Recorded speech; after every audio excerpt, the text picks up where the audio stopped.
आज मैं आपको बताने वाला हूं कि मारक ग्रह अतिमारक कब हो जाता है और बाधक ग्रह जो है बाधक के रूप में काम कब करता है।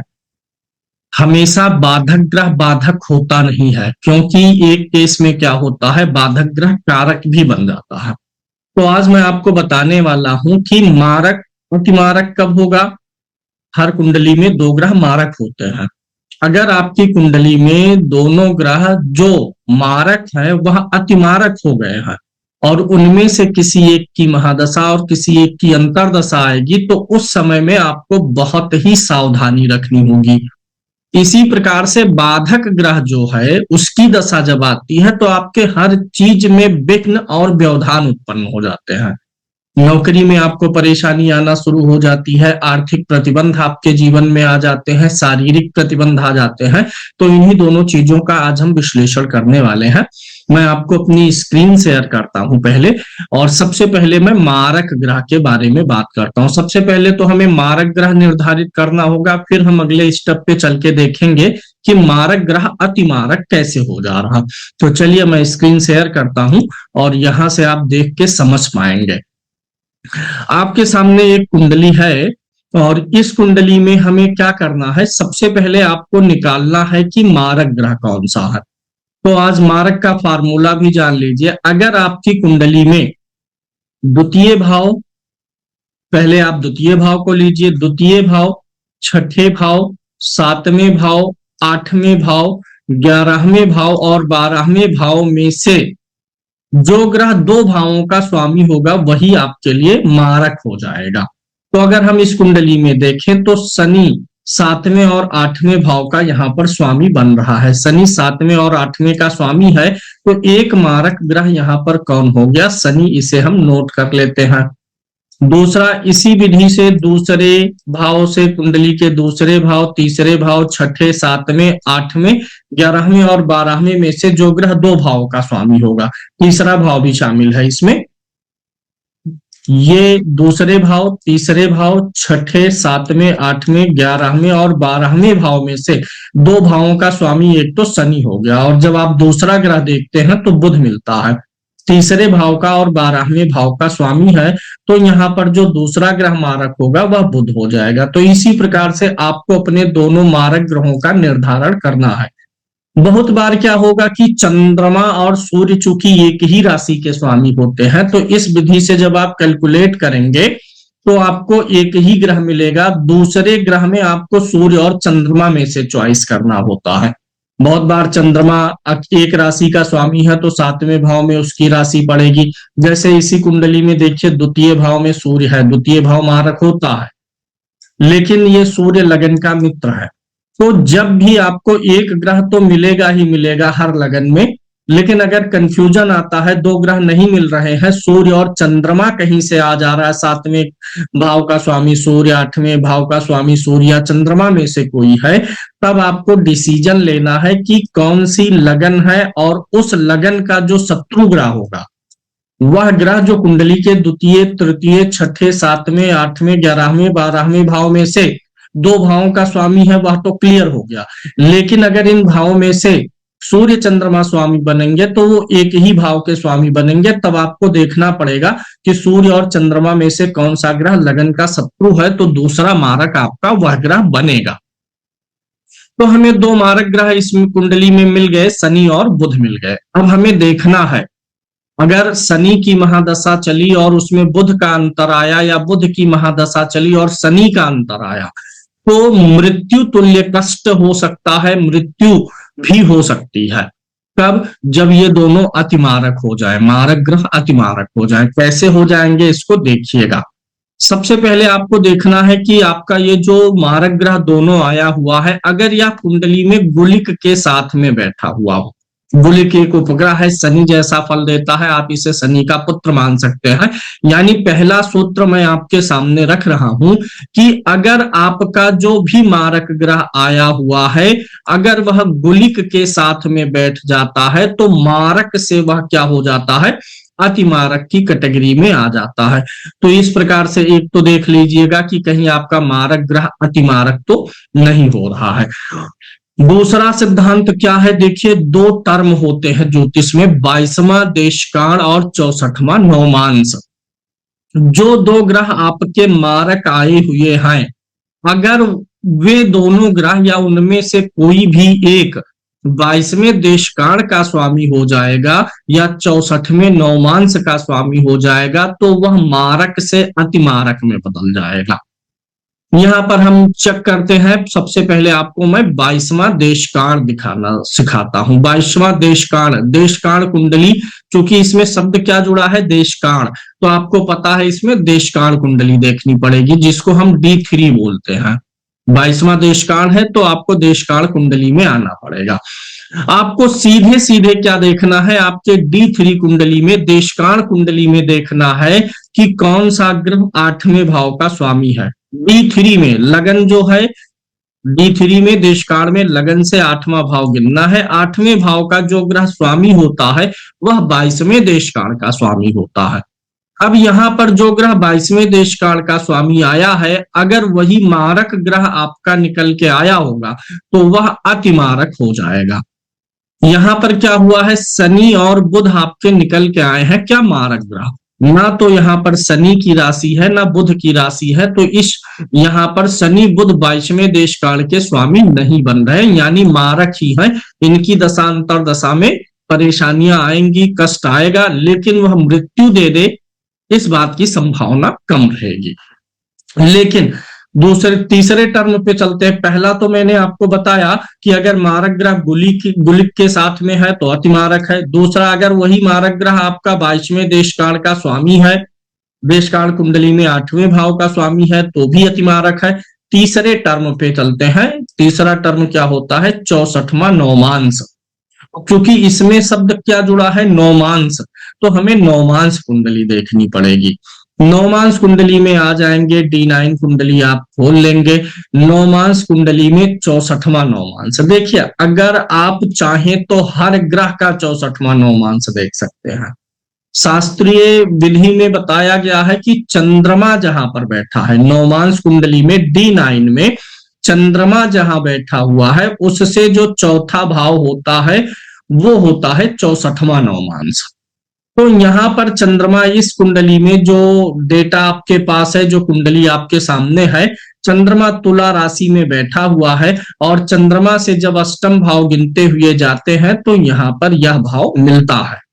यानी यहाँ 64वें नवमांश में चंद्रमा से चतुर्थ भाव का स्वामी शनि आया है, और शनि चूंकि क्या है, लगन कुंडली से मारक था और 64वें नवमांश से उसका संबंध भी बन गया है, तो अब यह शनि मारक से क्या हो जाएगा, अतिमारक हो जाएगा।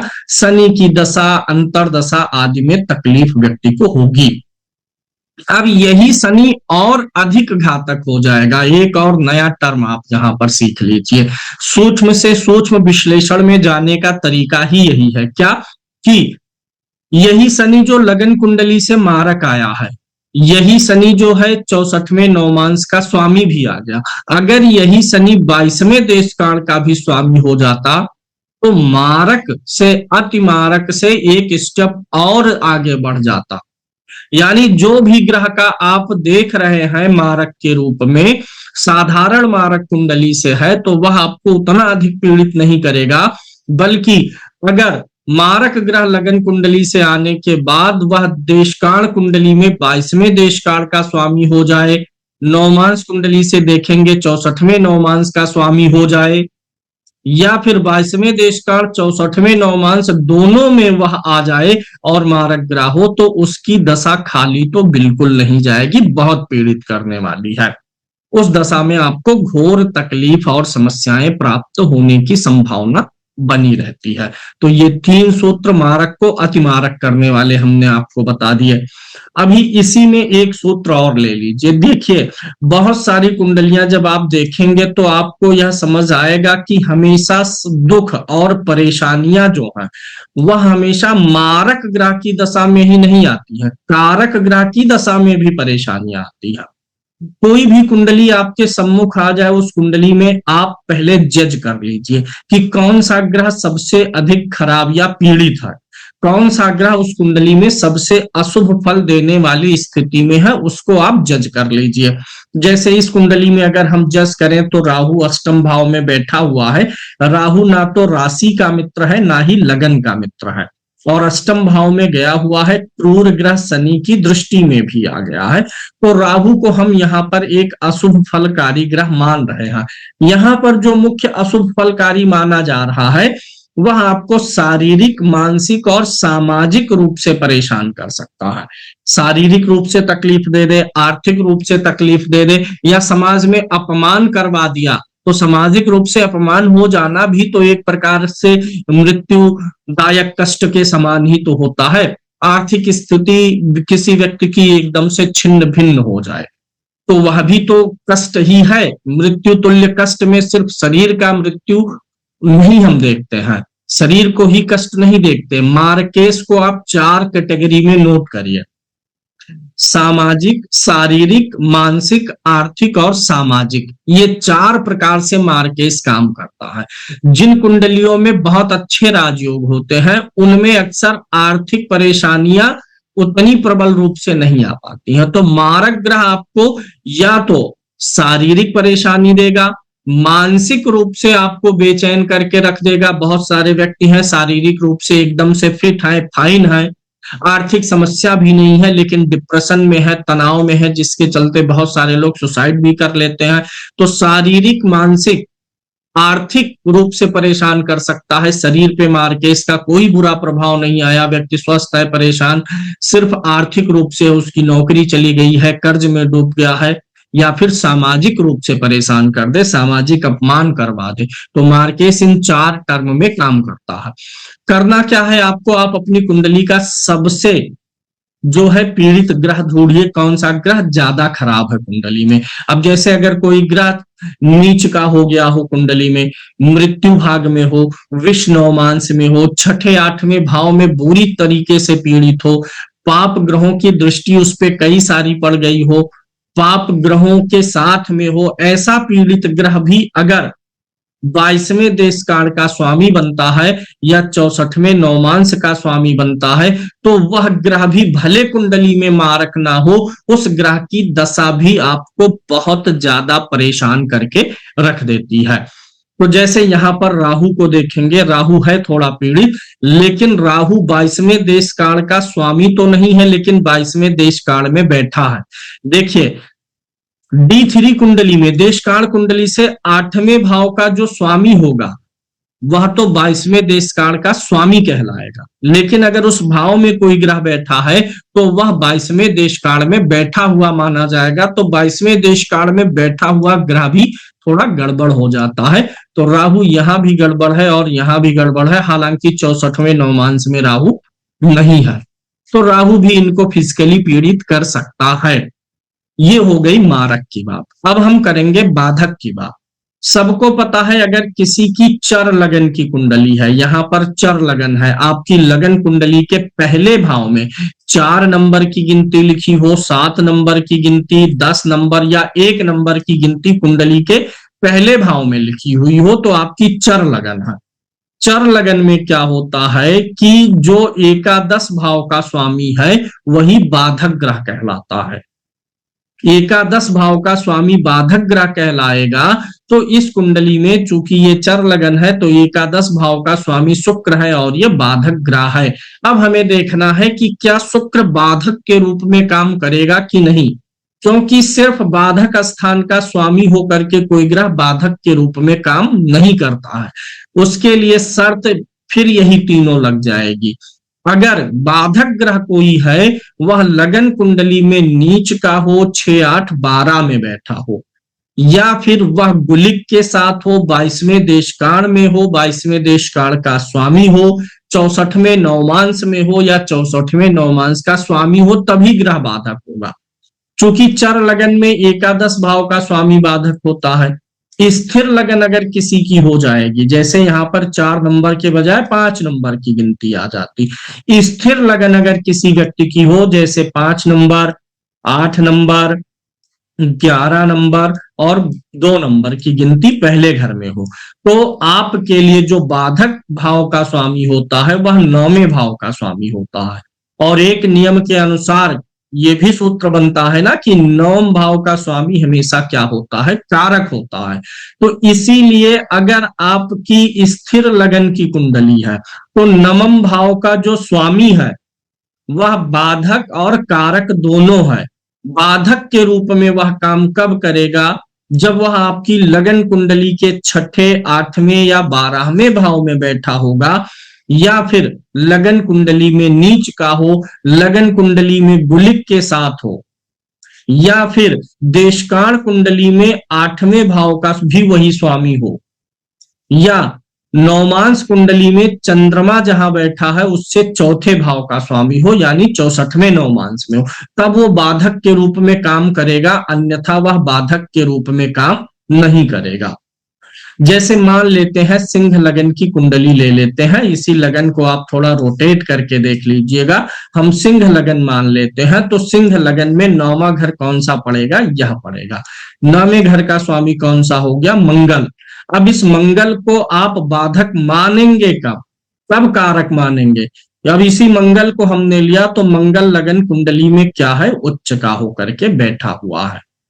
6ठे भाव में तो है, अगर हम यहां से गिनेंगे 1 2 3 4 5 6, 6ठे भाव में तो है लेकिन उच्च का है, पीड़ित होना चाहिए। 6 8 12 में गया उच्च का है तो नहीं बनेगा बाधक, पीड़ित होता तब बनता, यहां से नहीं है।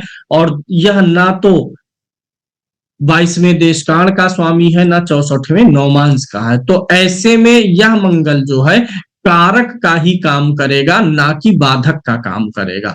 तो उम्मीद है कि जब स्थिर लगन होती है तो बाधक ग्रह, बाधक कब बनेगा, कारक कब बनेगा, समझ गए होंगे।